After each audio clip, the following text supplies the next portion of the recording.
বিভিন্ন শাখা সংগঠনের নেতৃবর্গ, যুব মোর্চার নেতৃবর্গ, সেখানে মান্টু মোর্চার নেতৃবর্গ, মহিলা মোর্চার নেতৃবর্গ, জনজাতি মোর্চার নেতৃবর্গ সামনে আসা, সেখানে সংগ্রামী সাথীগণ এবং আজকে যারা যোগদান করার জন্য আসছেন তাদের প্রত্যেকেই, এবং মাইকের আওয়াজ যতটুকু যাচ্ছে, ব্যবসায়ী সমাজ, বাড়িঘরে থাকা মা বোনেরা প্রত্যেককেই প্রথমে আমি ভারতীয় জনতা পার্টির পক্ষ থেকে আন্তরিক অভিনন্দন সহকারে শ্রদ্ধা জ্ঞাপন করছি। আজকের দিনে আপনারা জানেন আগামী 19 তারিখ ভারতীয় জনতা পার্টির প্রার্থী বিপ্লব কুমার দেবের পক্ষে এখানে আমাদের ভারতীয় জনতা পার্টি মনোনয়ন করেছেন। উনাকে জয় করার এবং পূর্ব আসনে জয় করার উদ্দেশ্যে ভারতীয় জনতা পার্টির অন্তিম কার্যসূচি সেখানে চলছে। যেমন যেদিন নির্বাচনে সেখানে প্রার্থী হয়ে যাবে ওই দিন আমরা প্রার্থীকে ভোট দেওয়ার জন্য সরাসরি যেমন কাজটা আমরা করব, তেমনিভাবে কাজটাকে আমরা গুছিয়ে নিয়ে যাচ্ছি। যেমন আগামী কোনো ঘর ঘর ঘর সেখানে যাওয়ার জন্য আমাদের কর্মসূচি শুরু হয়েছে। ঠিক তেমনিভাবে এই যে ঘর ঘর অন্তিম মানুষের কাছে পৌঁছানো ভারতীয় জনতা পার্টির যে ক্রিয়াকলাপ, সেইগুলো কেন, কি কারণে, কি পর্যায়ে আজকে শুরু হয়েছে সেটা জানতে হবে। আজকের দিনে ভারতবর্ষের ভারতীয় জনতা পার্টির সরকার সরকার সাথ সরকার বিকাশের নেতা নর্মদাই মোদী সেখানে আহ্বান করেছেন আর আগলি বার 400 পার। কি ইস্যুতে আগলি বার 400 পার কেন করবে ভারতবর্ষের মানুষ, সেটা আমাদের জানতে হবে। আজকের দিনে প্রথমে জানতে হবে ভারতবর্ষের মানুষকে অন্তিম ব্যক্তি পর্যন্ত ভারত সরকার সেখানে পৌঁছেছে এবং ভারতীয় জনতা পার্টিও পৌঁছেছে। যেমনইভাবে যেদিন যে ভারতীয় জনতা পার্টি আমরা পৌঁছেছে সেটার জন্য কি কি কর্মের মধ্য দিয়ে আমরা পৌঁছেছি। একদিকে গরিব শ্রেণীর মানুষ, অন্যদিকে যুবক, অন্যদিকে শিল্প, অন্যদিকে কারখানা, অন্যদিকে রাস্তা, অন্যদিকে রেল লাইন, অন্যদিকে সমস্ত স্তরে জনমানুষের পাশে ক্ষুদ্র ক্ষুদ্র সমস্যা, জলের সমস্যার সমাধান, অন্যের সমস্যার সমাধান, কৃষকদের সমস্যার সমাধান, সেখানে ব্যবসায়ীদের সমস্যার সমাধান, সমস্ত সমাধান নিয়ে ভারতবর্ষের সেখানে ডাবল ইঞ্জিনের সরকার, এই রাজ্যে হলো মানিক সরকারের মানিক শাহ সরকার, আর ভারতবর্ষ হলো নরেন্দ্র মোদীর সরকার। এই রাজ্যে মানিক সরকারের সরকারও ছিল 25 বছর।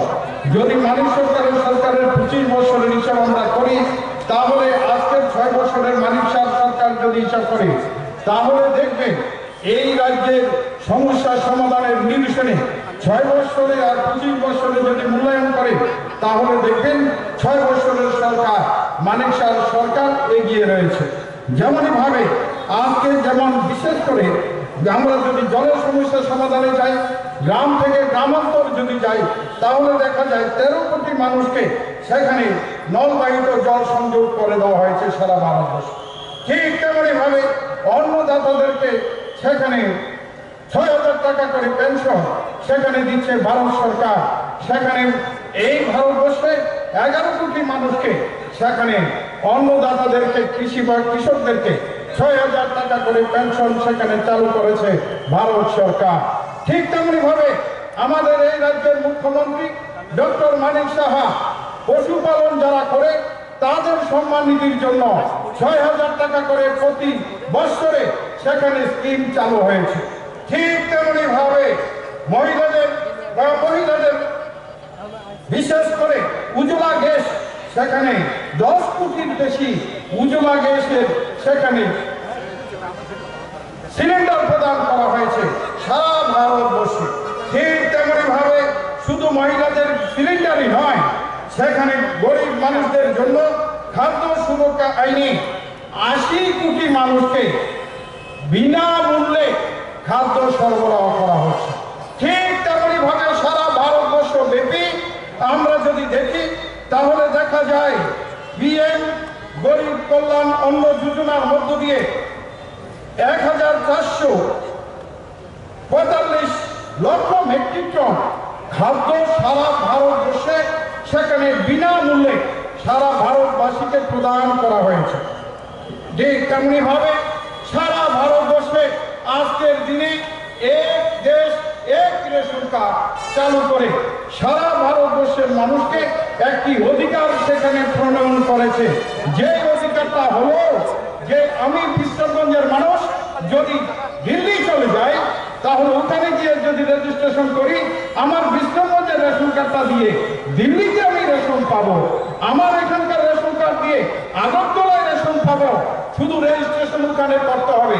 এই যে এক দেশ এক রেশন কার্ড প্রথা চালু করেছে ভারত সরকার, সেটা প্রতিটা মন্ত্রীর মানুষের কাজে সেটা লেগেছে।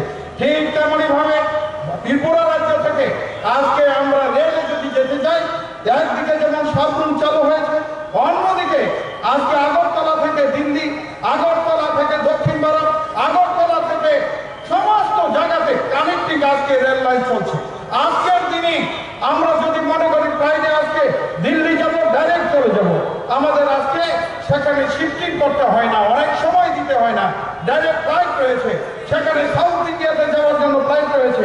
বিভিন্ন জায়গায় সরাসরি যোগাযোগ ব্যবস্থা চালু করা হয়েছে, হাইওয়েগুলোকে বাড়ানো হয়েছে। প্রতিটা হাইওয়ের কাজ আজকের দিনে ত্রিপুরা রাজ্যের সর্বভাবে সেখানে এগিয়ে নিয়ে যাচ্ছে। সেই অবস্থায় গিয়ে দাঁড়িয়ে আজকে এমনই ভাবে সংখ্যালঘুদের জন্য ভারতবর্ষে আইন প্রণয়ন করা হয়েছে। কি আইন? পূর্বে আমাদের যদি হজে যেতে হলো মহিলারা, সেখানে তার স্বামী যেতে হতো, নতুবা তার বাবা যেতে হতো, নতুবা তার ভাই যেতে হতো। আজকের দিনে ভারত সরকার আইন করেছে যে না, আমরা ভারতবর্ষের প্রতিটা মহিলা নাগরিক মুসলিম যারা রয়েছে তারা হজে সরাসরি যেতে পারবে। এটা আইন প্রণয়ন করে সেই অধিকারটুকু দিয়ে দেওয়া হয়েছে। ভারতবর্ষে প্রতিটা আইন সংবিধানকে সংশোধন করে সেই অধিকারগুলো ভারতবর্ষে সেইগুলো দেওয়া হয়েছে। ঠিক তেমনি ভাবে আজকের এই নির্বাচনে, এই রাজ্যের লোকসভা নির্বাচনে সিপিএম এবং কংগ্রেসের আত্মবন্ধন করে সেখানে ভারতীয় জনতা পার্টির বিপ্লব দেবের বিপক্ষে যিনি ইলেকশন করবেন এখনো পর্যন্ত জানা সূত্রে জানা গেছে আশিস কুমার সাহা, সিপিএম এর সমর্থনী। আজকের দিনে আমি বলতে চাই, এই সিপিএম কংগ্রেস দীর্ঘদিনের লড়াইয়ে কত সিপিএম এর নেতা কর্মী, কত কংগ্রেসের নেতা কর্মী শহীদ হয়েছে এই রাজ্যের ইতিহাসের পাতায়।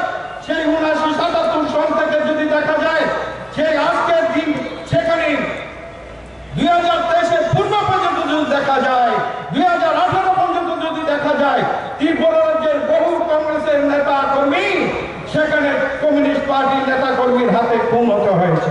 ঠিক তেমনি ভাবে এই রাজ্যের অনেক সিপিএম এর নেতারাও খুন হতে হয়েছে।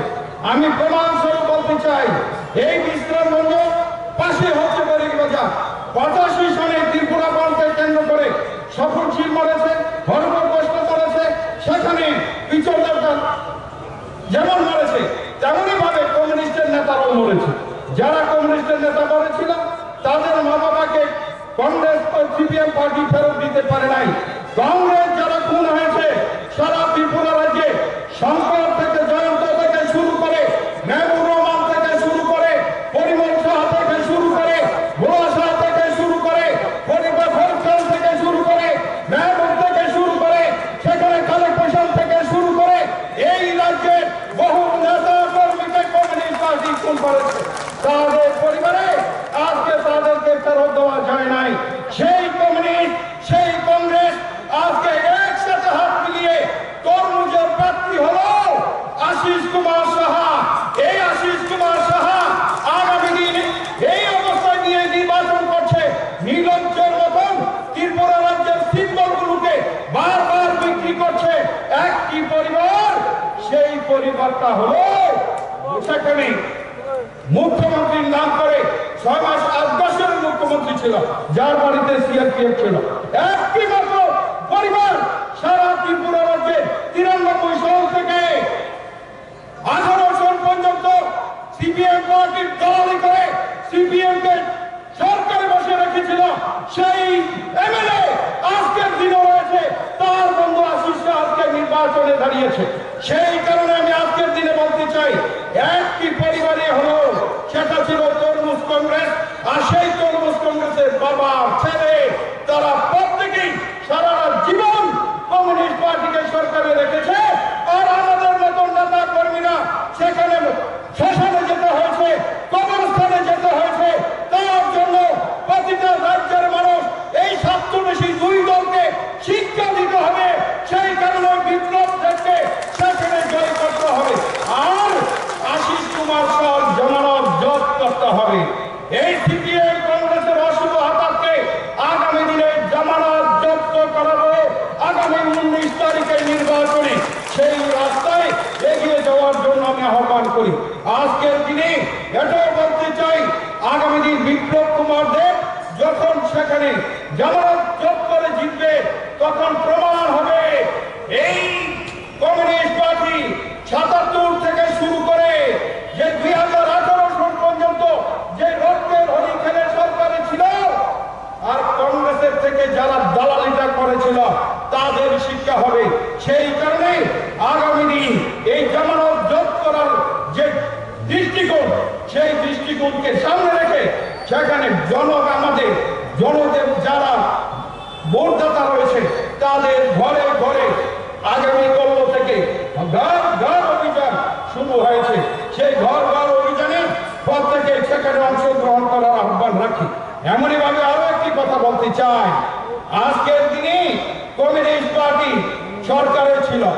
কমিউনিস্ট পার্টি সরকারে থাকা অবস্থায় দীর্ঘ 35 বছরের রাজত্বের কালে যদি হিসাব করে সমীক্ষা করে দেখা যায় আর এই 6 বছরের যদি হিসাব করে দেখা যায় গড় উন্নয়ন, বেকার সমস্যা, সেখানে রাস্তা সমস্ত অন্তিম লোক পর্যন্ত পৌঁছানোর যে দৃষ্টিকোণ ছিল সেই দৃষ্টিকোণ আমাদের এই মানিক শাহ সরকার সেখানে এগিয়ে থাকবে। আপনারা ঘরে ঘরে সে প্রচারটুকু করবে সেই আশা আমি রাখি। আরেকটা জিনিস আমি বলবো, যে জিনিসটা হলো এই চরিলাম বিধানসভা কেন্দ্র, এই বিধানসভা কেন্দ্র সবসময় কমিউনিস্ট পার্টিকে হারিয়েছিল। এই কমিউনিস্ট যারা করত এই চরিলাম কেন্দ্রে বহু ঘটনার সাক্ষী আমি নিজেও ছিলাম। সেখানে আমি নিজেও আসছিলাম বহু ঘটনার কেন্দ্র করে। সেই কারণে এই চরিলামে যখন প্রথম উপনির্বাচন করে সেখানে মতি শাহ পরিমল শাহর মৃত্যুর পরে সেই নির্বাচনেও আমি এখানে কাজ করেছি। এই নির্বাচনে এখানকার মানুষ সুতারমুরা বলুন থেকে শুরু করে সমস্ত অঞ্চলের জনমানুষ ওই সময় মতিলাল শাহকে জিতিয়েছিল। সেই অবস্থায় দাঁড়িয়ে আজকের দিনে বলবো যে এখানে আমাদের কর্তা সাহেব বিগত দিন নির্বাচন করেছিলেন। আমি বলেছি যে এই যে দৃষ্টিকোণ, এই দৃষ্টিকোণের নিরিখে আমরা কাজ করছি। যে জিষ্টু কর্তার নেতৃত্বে ত্রিপুরা রাজ্যের ভারতীয় জনতা পার্টি বর্ষিয়ান নেতা রূপে উনি কাজ করেছেন, উনি আজকেও রয়েছে। আজকে উনি এখানে না থাকার কারণে এই সভাতে উনি হাজির হতে পারে নাই। সেই কারণে উনার পক্ষ থেকে আপনাদের কাছে আমি আহ্বান রাখতে চাই, আগামী এই যে নির্বাচন, এই নির্বাচনে আমরা চরিলাম বিধানসভা কেন্দ্রে জামানত যত যেটা দিয়ে হয় সেই সংখ্যায় ভোটটা রাখবো। এই প্রতিজ্ঞা করার যে আহ্বান রাজকুমার এখানে রেখেছে মন্ডল সভাপতি, তাকে আমি সমর্থন করছি। সমর্থন করে বলবো আজ থেকে শুরু 19 তারিখ পর্যন্ত আমরা ঘরে ঘরে দরজায় দরজায় প্রত্যেকের কাছে একটি বার্তা পৌঁছাবো। যে বার্তাটা হলো আমাদের সবকা সাথ সবকা বিকাশের নেতা নরেন্দ্র ভাই মোদী ঘোষণা দিয়েছে বিকাশিত ভারত, যেই ভারতের নাম হলো যুবক, মহিলা, কৃষক, গরিব, এই 4 শ্রেণীর লোক নিয়ে ভারতবর্ষে বিকাশিত ভারত হবে। এই বিকশিত ভারতের যে একটি কাজ, সেটা কাজটা হলো এই বুথকে কেন্দ্র করে যে ঘরে ঘরে গিয়ে বলা যে আমাদের প্রধানমন্ত্রী নরেন্দ্র ভাই মোদী আপনাদের সবকা সাথ সবকা বিকাশের নেতা আপনাদের কাছে নমস্কার পাঠিয়েছে। এই সভা থেকে মাইকের আওয়াজ যতটুকু যাচ্ছে তাদেরকেও আমি ভারতবর্ষের প্রধানমন্ত্রী নরেন্দ্র ভাই মোদীর সেই নমস্কারটুকু জ্ঞাপন করছি। আর তার সাথে সাথে এর জ্ঞাপন করে এটাও বলছি যে উনার নমস্কারটা আপনারা গ্রহণ করবেন। ঠিক তেমনি ভাবে আজকের দিনে বলবো আমাদের ভারতীয় জনতা পার্টি সবকা সাথ সবকা বিকাশের নেতা যেমন নমস্কার দিয়েছেন তেমনই ঘোষণা দিয়েছে, আমি আপনাদের পাশে আছি। আজকে সেই কথাটাও আপনাদের কাছে উনার পক্ষ থেকে বলছি। আজকে ডক্টর মানিক সাহের পক্ষ থেকে কথাটুকু বলছি, সবকা সবের ঘরে গিয়ে আমাদের এই দাবিটা থাকবে, আর সবার কাছে আহ্বান থাকবে, আমরা আপনাদের পাশে আছি, আপনারাও আমাদের পাশে থাকুন।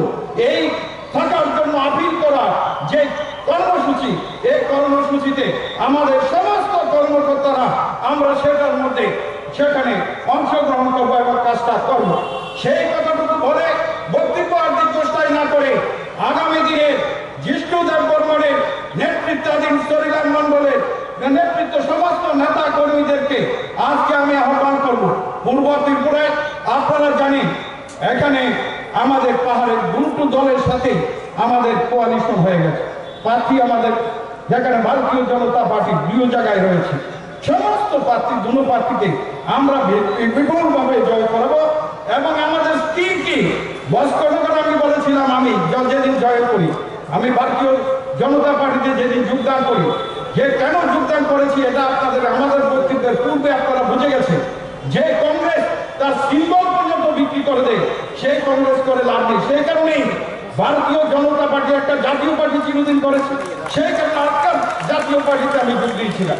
যোগ দিয়ে আমি বলেছিলাম যে বস্কনগরের জামানত জব্দ করাবো। বস্কনগরের জামানত জব্দ হয়েছে উপনির্বাচনে, আপনারা দেখেছেন। আজকের দিনে চট্টগ্রামের মাটিতে দাঁড়িয়ে বলছি যে আগামী 19 তারিখের নির্বাচনে আমরা ভারতীয় জনতা পার্টি কংগ্রেসের প্রার্থী আশিস শাহকে জামানত জব্দ করাবো। সেই কাজটা আমরা আজকে থেকে করি। সেই কথাটুকু বলে বক্তব্য শেষ করছি। ভারতীয় জনতা পার্টি জিন্দাবাদ, নরেন্দ্র ভাই মোদী জিন্দাবাদ, ডক্টর মানিক শাহ জিন্দাবাদ, জেপি নাড্ডা জিন্দাবাদ, রাজীব ভট্টাচার্য জিন্দাবাদ, বিপ্লব দেবকে আগামী বিপ্লব দেব জিন্দাবাদ।